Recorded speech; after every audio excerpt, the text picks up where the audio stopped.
Hello students, so this is Mayank Trivedi and welcome to my channel again। तो आज हम लोग पढ़ने वाले हैं लॉज ऑफ मोशन, जो कि मैं आपको बहुत सरल तरीके से पढ़ाने वाला हूँ, जिससे आपको एक एक चीज़ बिल्कुल दिमाग में घुस जाएगी। तो चलिए बिना समय बर्बाद करे आज का टॉपिक हम स्टार्ट करते हैं। आप सब लोग कॉपी और पेन लेके बैठ जाइए। तो लॉज ऑफ मोशन में जैसे कि हम लोग 9th क्लास में भी पढ़ चुके हैं, सबसे पहले हम लोग पढ़ते हैं फोर्स के बारे में। फोर्स के बारे में पढ़ना पड़ता है। एक्चुअली लॉज ऑफ मोशन में हम लोग एक्चुअली पढ़ते क्या है, जैसे हम लोग इससे पहले एक चैप्टर है आपका क्लास 11th में, मोशन चैप्टर है, तो उसमें हम लोग पढ़ते हैं कि एक एक्सेलरेशन चिड़िया का नाम होता है, एक वेलोसिटी चिड़िया का नाम होता है, डिस्प्लेसमेंट चिड़िया का नाम होता है। तो ये सब चीज़ें हम लोगों ने पढ़ी थी। अब वो सब चीज़ें, वो जो वेलोसिटी आती है, वो एक्सेलरेशन आता है, वो किसकी वजह से आता है? Main cause is force. किसकी वजह से आता है? फोर्स की वजह से आता है। एक्चुअली में ये फोर्स जो होता है, मतलब बल, ये जो बल जो होता है वही, उसी की वजह से वेलोसिटी, उसी की वजह से एक्सेलरेशन सब कुछ आता है। एक्चुअली फोर्स है क्या, बल है क्या? Force is that cause which changes the state of the body। मतलब किसी भी बॉडी की जो चीज़ स्टेट चेंज करती है, जिसके कारण से स्टेट चेंज होती है। ऐसा नहीं है सॉलिड लिक्विड गैस नहीं कह रहा हूँ मैं यहाँ पे। स्टेट का मतलब क्या है? स्टेट का मतलब जैसे कोई चीज़ रुकी हुई तो वो चलने लगी, कोई चीज़ रुकी चल रही है तो वो रुक गई। किसकी वजह से? फोर्स की वजह से। एक साइकिल वाला आ रहा है, साइकिल वाला आ रहा है और सामने से आ गया एक इंसान, ठीक है, साइकिल जाके इसमें भिड़ गई, साइकिल जाके इसमें भिड़ गई तो इंसान क्या होगा? आगे गिर गया, जाके ऐसे गिर गया कि नहीं? तो इसमें क्या हुआ? इसमें आया हुआ डिस्प्लेसमेंट, इसमें आया एक्सेलरेशन, इसमें आया वेलोसिटी, और ये सब किसकी वजह से हुआ? ये सब हुआ किसकी वजह से? फोर्स की वजह से। तो force is the cause which changes the state of the body. ठीक है, मतलब फोर्स क्या होता है? वो कारण होता है जिसकी वजह से किसी भी बॉडी की स्टेट चेंज होती है ना। तो यहाँ पे जैसे हमारे पास कोई गेंद है, ठीक है, कोई गेंद है, इसमें हम लोगों ने फोर्स लगाई और ये नीचे भी ज़मीन थी, हमने फोर्स लगाई, इधर ज़मीन, इधर ज़मीन, नीचे ज़मीन, तो हम लोगों ने देखा ये गेंद पिचक गई। गेंद जो बची वो ऐसी ऐसे बची। अब भैया गेंद ऐसी ऐसी बची, आपने तो कहा था स्टेट चेंज होती है, तो स्टेट का मतलब ये भी हो सकता है शेप। स्टेट का मतलब शेप भी हो सकता है, ठीक है, ये भी एक तरीके की स्टेट है। ठीक है, पहले वो स्फेरिकल था, बाद में उसमें फोर्स लगाई तो उसका शेप कैसा हो गया? ऐसा ऐसा। इस शेप का नाम तो नहीं पता है, कुछ भी कह दो, दिल वाला शेप, ठीक है। तो ये शेप कैसा हो गया? ऐसा हो गया। तो ये भी एक तरीके की स्टेट है ना। या हो सकता है कि जैसे कोई चीज़ बड़ी है, ठीक है, हमने उसको दबा के क्या किया? लड्डू बनाते हैं ना, लड्डू इतना ऐसे लेते हैं, फिर उसमें फोर्स लगाते हैं, इधर से इधर से इधर से इधर से इधर से, और उसको गोल बना देते हैं। तो उसकी स्टेट को चेंज कर दिया, वो बूंदी से बूंदी का लड्डू बन गया। तो ये क्या लगाई? फोर्स लगाई ना। तो फोर्स क्या करता है? फोर्स करता है, force is the cause which changes the state of the body. ठीक है, समझ में आया? चलिए मान लेते हैं कि आपको समझ में आ गया है। फोर्स की एसआई यूनिट क्या होती है? फोर्स की एसआई यूनिट होती है, फोर्स की एसआई यूनिट होती है न्यूटन। क्योंकि न्यूटन साहब जो हैं, उनकी वजह से ही आज हम लोग जितनी बड़ी बड़ी फोर्सेस हैं उनको जानते हैं। ठीक है, न्यूटन ने जो लॉज दिए उसकी वजह से ही हम उन फोर्सेस को जान पाए। इस वजह से न्यूटन के नाम पे ही फोर्स की यूनिट रख दी गई। ठीक है, चलिए अब हम लोगों ने पढ़ लिया भैया फोर्स क्या होता है, फोर्स की एसआई यूनिट क्या होती है। अब हम लोग आगे बढ़ते हैं, आगे बढ़ते हैं और आगे पढ़ते हैं कि फोर्स कितने तरीके की होती है। यहाँ पे हम लोग को एक चीज़ और जान लीजिए, फोर्स जो होती है वो वेक्टर क्वांटिटी होती है। कैसी क्वांटिटी होती है? Force is a vector quantity. Vector quantity ये एक सदिश राशि है। सदिश राशि का मतलब क्या होता है? इसमें मैग्नीट्यूड और साथ ही साथ डायरेक्शन दोनों ही होती हैं। मैग्नीट्यूड तो होती है, साथ में क्या होती है, डायरेक्शन होती है।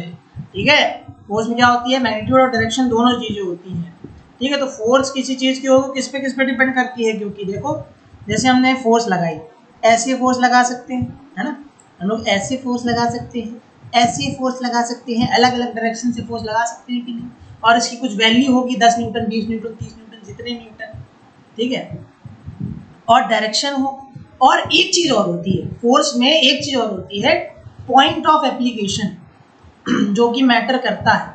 ठीक है, पॉइंट ऑफ एप्लीकेशन, जहां पे फोर्स लगा रहे हैं ये भी मैटर करता है भैया, ये भी मैटर करता है। क्योंकि देखिए जैसे पॉइंट ऑफ एप्लीकेशन का मतलब क्या है कि हम लोग फोर्स कहाँ पे लगा रहे हैं। जैसे यहाँ पे फोर्स लगाई, ठीक यहाँ पे फोर्स लगाई, पहले हम लोग नीचे से शुरू करते हैं। जैसे कोई एक बॉडी है, ये एक बॉडी है, यहाँ पे हम लोग ने फोर्स लगाई F, तो ये बॉडी क्या होगा, आगे चलने लगी। ठीक है, ये बॉडी यहाँ पे लगाई, आगे चल रही है। ठीक है, यहाँ लगाई, आगे चल रही है। यहाँ लगा दी, ये बॉडी पलट गई, ऐसे घूम गई, ऐसे घूम गई, ऐसे ऊपर से लगाई ऐसे, तो बॉडी क्या होगी, ऐसे पलट गई। इसका मतलब बॉडी तो रोटेट कर गई ना, इसका मतलब पॉइंट ऑफ एप्लीकेशन पे डिपेंड करता है। अभी हम लोग जब रोटेशन पढ़ेंगे तब उसमें देखेंगे कि जब पॉइंट ऑफ एप्लीकेशन को वहां पे हम लोग सही से डिफाइन कर पाएंगे कि हम लोग जब यहाँ पे फोर्स लगाया, हमने यहाँ पे फोर्स लगाया, तो ये क्या करने लगी, रोटेट करने लगी। क्या करने लगी, रोटेट करने लगी। इसका मतलब इस पॉइंट, ये क्या हो गई, ये हो गई इसकी मूवमेंट ऑफ आर्म।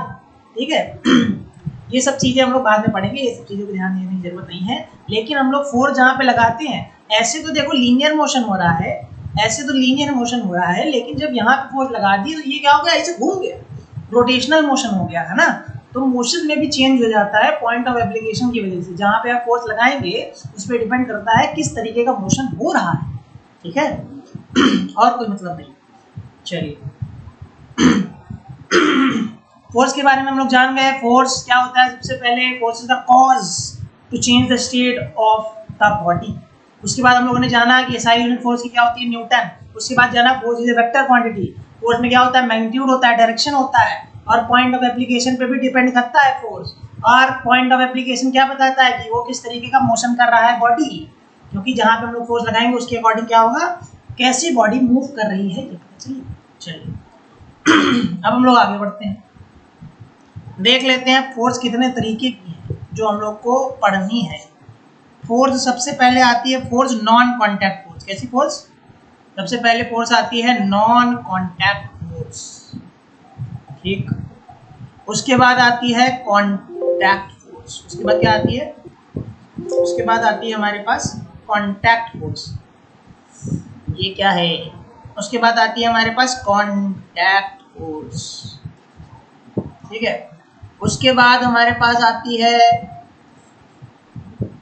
उसके बाद हमारे पास आती है वीक फोर्स, और उसके बाद हमारे पास आती है न्यूक्लियर फोर्स। इस चैप्टर में हमें ज़्यादा इनसे कोई मतलब नहीं है। ठीक है, हमें इनसे कोई मतलब नहीं है, हमें इनसे कोई मतलब नहीं है, हमें मेन मतलब किससे है, इससे। इससे भी थोड़ा थोड़ा है लेकिन इससे ज़्यादा है। तो देखो non contact force, non contact से आपको समझ में आ रहा होगा, नॉन कॉन्टैक्ट, कॉन्टैक्ट में जो नहीं है वो है नॉन कॉन्टैक्ट। कहने का मतलब ये है कि ऐसी फोर्स जो बिना कॉन्टैक्ट में आए लग जाए is called non contact force. For example हमारी धरती है, ये एक सेब है, ठीक है, एक सेब है, नीचे गिर रहा है, अरे धरती इसको खींच के तो ला नहीं रही है, धरती इसको खींच के तो ला नहीं रही है, तो अपने आप नीचे आ रहा है ना, क्योंकि यहाँ पे ग्रेविटी लग रही है, ग्रेविटी की वजह से नीचे खिंचा आ रहा है। लेकिन ग्रेविटी ऐसा थोड़ा होता है, ग्रेविटी सेब के पास गई और वो खींच के लेके आ रही है साथ में, है ना, ऐसा नहीं होता है ना। तो ग्रेविटी तो कहाँ लगती है, toward the centre of the earth. ठीक है, तो सेंटर से अर्थ खींच रही होती है सब चीज़ों को। ठीक है, अर्थ वहाँ जा, मतलब जो सेंटर है वो वहाँ जाके उसको खींच के लेके नहीं आता है, वो कॉन्टैक्ट में नहीं आते हैं। ये क्या होती है, ये दूर दूर से ही ये फोर्स लगा देते हैं, है ना, फोर्स ऑफ अट्रैक्शन जो होती है। तो सबसे पहली नॉन कॉन्टैक्ट फोर्स कौन सी होती है, सबसे पहली नॉन कॉन्टैक्ट फोर्स, इसको पहले रफ करते हैं, साफ सुथरा लिखते हैं। नॉन कॉन्टैक्ट फोर्स के एग्जांपल मैं जल्दी से लिख देता हूं यहाँ पे। Non contact force, non contact force कौन कौन सी होती हैं? सबसे पहली होती है ग्रेविटेशनल फोर्स, ग्रेविटेशनल फोर्स, ये सबसे पहली नॉन कॉन्टैक्ट फोर्स। और कौन सी हो सकती है? एक होती है इलेक्ट्रोस्टैटिक फोर्स, ठीक है। और क्या हो सकती है? और हो सकती है मैग्नेटिक फोर्स, या फिर सीधे सीधे इलेक्ट्रोमैग्नेटिज्म फोर्स लिख सकते हैं, है ना। Gravitational force, electrostatic force and magnetic force are the non contact force. देखो ग्रेविटी में क्या होता है, अर्थ होती है सेफ, कहीं से कहीं पे भी अर्थ कॉन्टैक्ट में नहीं है तब भी उसको खींच रहा है ना, ये non contact force. Electrostatic force, दो चार्जेस हैं, एक चार्ज क्यू है, दूसरा चार्ज भी क्यू है, ठीक है। क्या करता है, ये वाला क्यू उसको रिपल कर रहा है, ये वाला क्यू उसको रिपल कर रहा है। साथ में पास पास नहीं आए कि झापड़ मारा दूर भाग जाओ, ऐसा नहीं हो रहा है ना। ये नॉन कॉन्टैक्ट फोर्स है, इसलिए दूर दूर से ही हो जाता है जो होना है, ठीक है। उसके बाद मैग्नेटिक फोर्स में आते हैं। मैग्नेटिक फोर्स, चुंबक, चुंबक ये है नॉर्थ, ये है साउथ।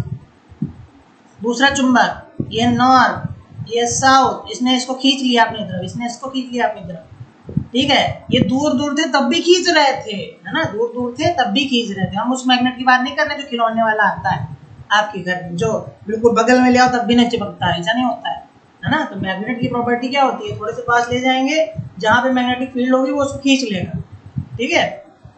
वहां जहां पे मैग्नेटिक फील्ड होगी वहां पे वो उसको खींच लेगा, ठीक है। तो ये भी कैसी फोर्स, नॉन कॉन्टैक्ट फोर्स। उसके बाद आते हैं कॉन्टैक्ट फोर्स के पास। कहाँ आते हैं? कॉन्टैक्ट फोर्स के पास। कॉन्टैक्ट फोर्स क्या होती है, कौन कौन सी होती हैं? कॉन्टैक्ट फोर्स के नाम बताते हैं। नाम हो सकता है आप पहली बार सुन रहे हो, नहीं पहली बार नहीं। टेंशन, डिप्रेशन वाली टेंशन नहीं, दूसरी टेंशन है, ठीक है। उसके बाद normal reaction, normal reaction, normal है लेकिन रिएक्शन तो है इसका। और तीसरा नंबर होता है स्प्रिंग फोर्स, स्प्रिंग फोर्स, ठीक है, तीसरा नंबर स्प्रिंग फोर्स। चौथा नंबर फ्रिक्शन।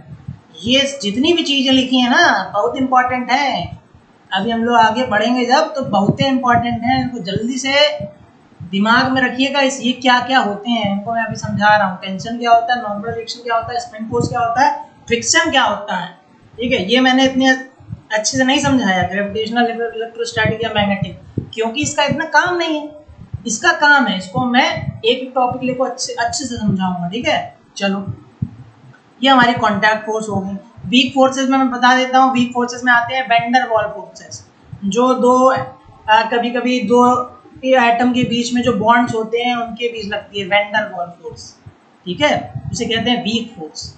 एक होती है न्यूक्लियर फोर्स। न्यूक्लियर फोर्स क्या होता है, जो न्यूक्लियस के अंदर लगती है ना, जो न्यूक्लियस के अंदर लगती है उसे कहते हैं न्यूक्लियर फोर्स, ठीक है। चलिए अब हम लोग कॉन्टैक्ट फोर्स के बारे में थोड़ा डीप तरीके से पढ़ते हैं। सबसे पहले बात आती है नॉर्मल रिएक्शन की। हेडिंग डाल लीजिए normal reaction, normal, normal reaction, normal reaction. Normal reaction क्या होता है, सबसे पहले ये देख लेते हैं नॉर्मल रिएक्शन क्या होता है। तो नॉर्मल रिएक्शन जितना नॉर्मल आपको दिख रहा है उतना नॉर्मल होता नहीं है, ठीक है। नॉर्मल रिएक्शन होता क्या है, देखिए ये हमारी सरफेस है, कोई भी सरफेस बनाएंगे तो ऐसे बनाएंगे डिजाइन से, ठीक है। उसके ऊपर ब्लॉक रखा है जिसका मास है m, ठीक है, जिसका मास है m, ठीक है। तो जिसका मास है m, तो ये जो मास है हम लोग जानते हैं, ये जो मास है इसकी वजह से एक वेट लग रहा होगा नीचे की तरफ mg, जानते हैं ना आप लोग, कितनी फोर्स नीचे की तरफ, ग्रेविटी की वजह से कितनी फोर्स नीचे लग रही है, वेट कितना लग रहा होगा, mg लग रहा होगा, ये सब आप लोग जानते हैं, ठीक है।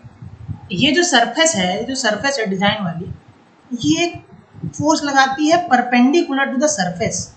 इस ब्लॉक पे एक फोर्स लगाती है जो कि इस ब्लॉक के परपेंडिकुलर, इस सरफेस के परपेंडिकुलर एक फोर्स लगता है इस ब्लॉक पे, जिसे हम लोग कहते हैं नॉर्मल रिएक्शन, जिसे हम लोग क्या कहते हैं, नॉर्मल रिएक्शन, ठीक है। ये कहाँ लगता है, perpendicular to the surface, to the surface, ठीक है, आप ये मत समझिएगा कि mg का ये रिएक्शन होता है नॉर्मल रिएक्शन, ठीक है, mg का रिएक्शन नहीं होता है। आप दिमाग लगाने लगे न्यूटन का तीसरा नियम, एक्शन रिएक्शन, mg नीचे तो n ऊपर, ऐसा कुछ नहीं होता है, ये अलग है, वो अलग है। ये सरफेस लगाता है, ये क्या करता है, ये सरफेस लगाता है परपेंडिकुलर, ठीक है। नॉर्मल रिएक्शन जो होता है वो सरफेस लगाता है n ऊपर परपेंडिकुलर टू द सरफेस। हर बार ये mg की उल्टी डायरेक्शन में नहीं आएगा, ठीक है, हर बार ये mg की उल्टी डायरेक्शन में नहीं आएगा। तो इसलिए भूल कर भी ये मत समझिएगा कि जो नॉर्मल रिएक्शन है वो इस mg के एक्शन का रिएक्शन है, ऐसा कुछ नहीं, ठीक है। तो यहाँ पे आप लिख लीजिएगा एक जगह नीचे नोट डाल के, नहीं आप भूल जाते हैं, नोट डाल के लिख लीजिएगा, नॉर्मल रिएक्शन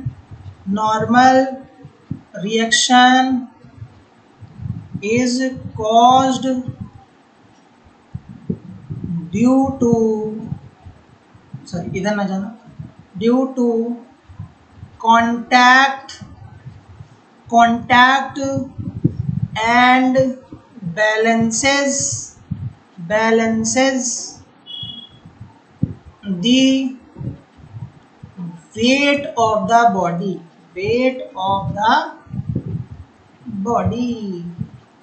ठीक है, wait of the body.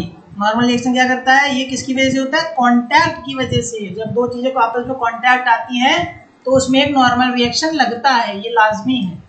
And balances the weight of the body, और क्या करता है, वेट ऑफ द बॉडी को बैलेंस करता है। This is not the action reaction pair, this is not the action reaction pair, it just balance the weight of the body, ठीक है, it is not the action reaction pair, ठीक है। चलिए, क्योंकि देखिए जैसे एक्शन रिएक्शन पेयर क्यों नहीं है, क्योंकि देखिए ये एक सरफेस है, यहाँ एक ब्लॉक रखा है, तो mg तो नीचे लग रहा है ना, ऐसे नॉर्मल रिएक्शन ऐसे लग रहा है।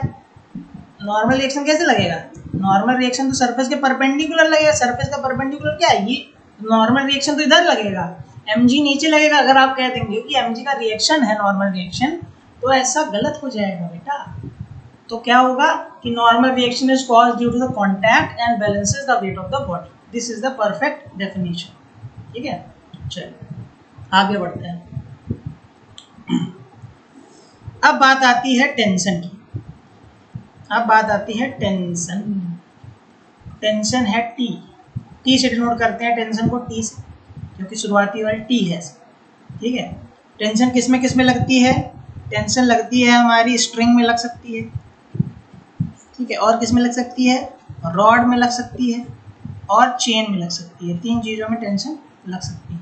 जब इन तीनों चीज़ों की बात करेंगे तब हम लोग टेंशन की भी बात करेंगे, क्योंकि इस समय हमको टेंशन हो जाएगी। देखिए हमारे पास एक स्ट्रिंग है जिसमें ब्लॉक लटका है m, इसमें ब्लॉक लटका है m, तो वेट लग रहा है नीचे mg। टेंशन कैसे लगती है, टेंशन जैसे ये जो ब्लॉक m है ये क्या करेगा, इसको खींचेगा, इसको क्या करेगा, खींचेगा, ठीक है। तो उसको बैलेंस करने के लिए एक फोर्स आएगी जिसे हम लोग क्या कहेंगे, टेंशन, जिसे हम लोग क्या कहेंगे, टेंशन, ठीक है। जिस फोर्स से ये रस्सी खींची हुई है उसे हम लोग कहेंगे टेंशन, ठीक है। देखो ये टेंशन हो गई। अब जैसे ऐसे भी हो सकता था कि ये ब्लॉक ऐसे रखा है, मतलब रस्सी खींची होनी चाहिए। टेंशन होने के लिए रस्सी को खींचा होना जरूरी है, बस ये बात आपको याद रखना। अगर टेंशन है किसी चीज़ में तो रस्सी खींची हुई है, ठीक है, क्योंकि ऐसे ढीली ऐसे रस्सी है तो इसमें कोई टेंशन नहीं होगी, इसमें टेंशन जीरो, ठीक है। तो टाइट रस्सी होनी चाहिए बिल्कुल, तब उसमें टेंशन लगती है, ठीक है। अब देखिए ये ब्लॉक है तो इसमें टेंशन लग रही है ऐसे टी, ये लग रही है टेंशन टी, ये लग रही है टेंशन टी, ये लग रही है टेंशन टी, ठीक है। तो इस पॉइंट ऑफ कांटेक्ट के हमेशा अपोजिट डायरेक्शन में टेंशन लग रही है। देखो जहाँ पे भी पॉइंट ऑफ कांटेक्ट है उसकी हमेशा क्या लग रही है, अपोजिट डायरेक्शन में टेंशन लग रही है। देखो यहाँ पे इस तरफ लग रही है, इस तरफ लग रही है, इस तरफ के पॉइंट ऑफ कांटेक्ट इस तरफ लग रही है, ठीक है। जहाँ जहाँ जॉइंट है तो वहाँ से क्या हो रहा है, टेंशन अपोजिट डायरेक्शन में लग रही है। यहाँ पे भी देखिए यहाँ जॉइंट था तो इसके अपोजिट डायरेक्शन, यहाँ पे जॉइंट है तो इसके अपोजिट डायरेक्शन में टेंशन लगेगी, ठीक है। टेंशन हमेशा कैसे लगती है, अपोजिट डायरेक्शन, ठीक है। किसकी अपोजिट डायरेक्शन है, पॉइंट ऑफ कांटेक्ट के अपोजिट डायरेक्शन। जैसे हमारे पास ऐसे बना है, अब आप बताइए कि टेंशन किधर लगेगा। जैसे हमारे पास एक बढ़िया सा सिस्टम है, ये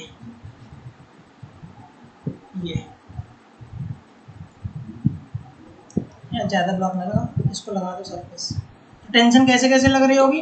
टेंशन लग रही होगी ऐसे, ठीक है, टेंशन लग रही हो ऐसे, टेंशन लग रही हो ऐसे, टेंशन लग रही हो ऐसे, टेंशन लग रही हो ऐसे, टेंशन ऐसे, टेंशन ऐसे, ठीक है। तो टेंशन कैसे लगेगी? ऐसे लगेगी। डायरेक्शन आप लोग अब समझ जाएंगे कि कैसे टेंशन को लगाना है।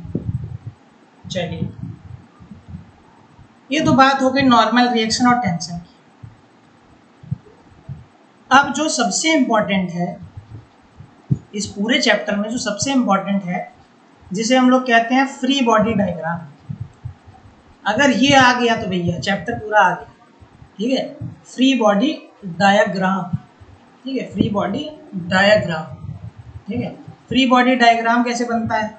देखो, सबसे पहले क्या करना है, इसमें कुछ चीज़ें लेनी पड़ती है, उसी का यूज़ करके फिर हम लोग फ्री बॉडी डायग्राम बना सकते हैं। जैसे लिखा है बॉडी, सबसे पहले क्या करते हैं, body is shown as, body is shown, थोड़ा साफ लिखो, बड़ा गंदा है ना। Body is shown as point mass। सबसे पहला काम क्या करना है, जो भी बॉडी का फ्री बॉडी डायग्राम बनाना है, फ्री बॉडी डायग्राम का बेसिक मतलब पहले आप समझिए। फ्री बॉडी डायग्राम क्या होता है, किसी भी बॉडी में कितनी तरीके की फोर्सेस लग रही हैं, उन सबको किसी डायग्राम से दर्शाना, उसे हम लोग कहते हैं फ्री बॉडी डायग्राम, ठीक है। क्योंकि उस डायग्राम को बनाने के बाद बिल्कुल फ्री हो जाते हैं, उसके बाद क्वेश्चन हो ही जाना है, ठीक है।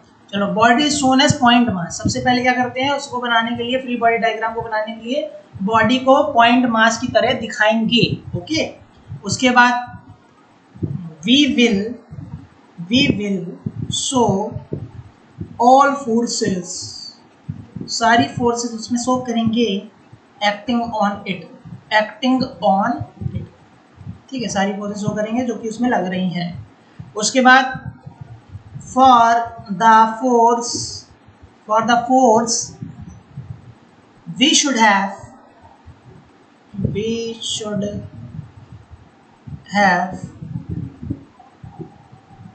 a reference frame, मतलब कहाँ से देख रहे हैं, रेफरेंस फ्रेम कोई एक ऑब्जर्वर मानना पड़ेगा, उसके लिए ही हम लोग फ्री बॉडी डायग्राम बना सकते हैं, ठीक है। किसी ऑब्जर्वर के लिए ही हम लोग फ्री बॉडी डायग्राम बना सकते हैं। हम लोग को सबको ऑब्जर्वर भी लेना पड़ेगा कि जो वो देख रहा है, जो इंसान देख रहा है, भैया ये एक इधर फोर्स लगा दो, एक इधर फोर्स लगा दो, एक इधर फोर्स लगा दो, ठीक है। सबसे पहले क्या करना रहता है, देखना रहता है, ठीक है। चलिए और देखिए आगे, तो फ्री बॉडी डायग्राम के लिए हमें ये सब करना पड़ता है। Body is shown as point mass, we will show all forces acting on it, ठीक है। For the force we should have reference frame, ठीक है। ये तीन चीज़ें हमको करनी पड़ती है। अब देखिए कैसे एफबीडी बनाएंगे। आज मैं थोड़ा सा इंट्रो दे दूंगा, एफबीडी कैसे बनानी है, फिर आपको कल ये और थोड़ा सा और डीप में जाएंगे, ठीक है। आज एक इंट्रोडक्शन टाइप का मैं दे दूंगा कैसे एफबीडी बनानी है नॉर्मल चीज़ों से। जैसे ये हमें लिखा है, ये है ब्लॉक एम, ठीक है। तो अब आपसे कह रहा है इसकी एफबीडी बनाएंगे, ठीक है। ये एक ब्लॉक है जो कि सरफेस पर रखा है, इसकी एफबीडी बनानी है। तो इसकी एफबीडी बनाइए। इसको सबसे पहले क्या लेंगे, पॉइंट मास। सबसे पहला स्टेप यही था ना, पीछे आप देखेंगे तो सबसे पहला स्टेप क्या था, इसे पॉइंट मास की तरह लेंगे। उसके बाद इसमें जो जो फोर्सेस लग रही होंगी वो दिखाएंगे। कौन सी फोर्स लग रही होगी, एक तो नीचे लग रहा होगा, mg लग रहा होगा कि नहीं, तो नीचे लगाएंगे क्या, mg। अभी हमने बताया सरफेस है, कांटेक्ट में है, तो ये क्या लगाएगा, नॉर्मल रिएक्शन। क्या लगेगा, एक नॉर्मल रिएक्शन ऊपर की डायरेक्शन। तो ये इसकी एफबीडी बन गई, सो सिंपल, ठीक है। चलिए थोड़ा सा और आगे चलते हैं, यहाँ पे